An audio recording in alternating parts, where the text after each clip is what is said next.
நீங்கள் உங்கள் வீட்டிலே வரக்கூடிய பெண்களிடத்திலே பூஜை ரூமை காட்டக்கூடாது.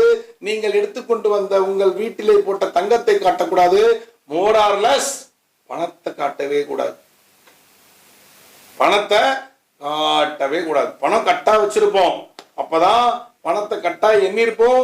ஒரு பெல் அடிக்கும், வாங்கட்டி நேர போய் அந்த டேபிள்ல இருக்கிற அந்த பணத்தை பார்த்தோம்னா உங்களுடைய எண்ணமெல்லாம் பணத்துக்கு போயிடும், பார்வையெல்லாம்.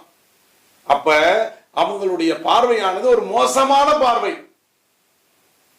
மனசு சொல்லுமா, இவ்வளோ பணம் வச்சிருக்காரே, இவ இவ்வளோ பெரிய பணக்காரியா அப்படின்னு அந்த மனது சொல்லுமா. அந்த மனதினுடைய வெளிப்பாடு நெகட்டிவ் கண்கள்ல இருந்து வெளியே வரும். அப்ப கண்கள்ல இருந்து வெளியே வந்தாதான் கண்ணு பட்டு போச்சு அப்படின்னு அர்த்தம். அப்ப இருக்கிற பணம் எல்லாம் செலவழிந்து கொண்டே இருக்கும். அதுக்கு தான் அமாவாசை கன்னிக்கு பூசணிக்காய், தேங்காய், எலுமிச்சம்பழத்தை சுத்தி போடுறாங்க.